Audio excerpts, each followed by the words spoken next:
Petit secret enterré. Par New York Times et USA Today. Auteur à succès. Cheryl Bradshaw. Chapitre 1. Margot Remington quitta la promenade bordée de bois de Moonstone Beach, et enfourcha son vélo pour rejoindre la route principale. Le crépuscule tombait, et le ciel commençait à gronder, les nuages se déplaçant et ondulant tandis qu'ils prenaient une teinte mélancolique de charbon. La pluie approchait. Margot pouvait la sentir dans l'air. Mais après la dispute qu'elle venait d'avoir avec sa sœur aînée, elle n'était pas encore prête à rentrer chez elle. La dispute avait débuté simplement, Margot demandant à Brontë si elle pouvait lui emprunter un pull bleu. « Pourquoi ne peux-tu pas porter tes propres vêtements ?» avait demandé Brontë. « Je veux porter quelque chose que je n'ai jamais mis avant », avait répondu Margot.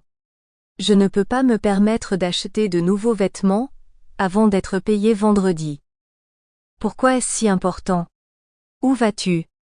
« Je retrouve Sébastien plus tard ce soir. »« Je croyais que vous aviez rompu. »« C'est le cas, » avait dit Margot.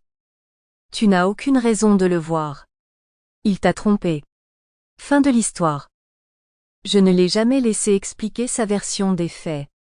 J'ai l'impression de lui devoir au moins d'écouter ce qu'il a à dire. Je ne te crois pas. Je pense que tu cherches une excuse pour te remettre avec lui. Si tu reprends Sébastien après ce qu'il a fait, tu n'es qu'une idiote. La dispute s'était envenimée jusqu'à ce que Brontë, hors d'elle, frappe du poing sur le comptoir de la cuisine. Désireuse d'échapper au mélodrame excessif de sa sœur, Margot avait sauté sur son vélo. Elle avait besoin de temps pour réfléchir, pour digérer toutes les choses cruelles que sa sœur lui avait dites. Margot et Sébastien avaient commencé à sortir ensemble un an plus tôt, même si elle avait eu le béguin pour lui pendant les 3 années précédentes.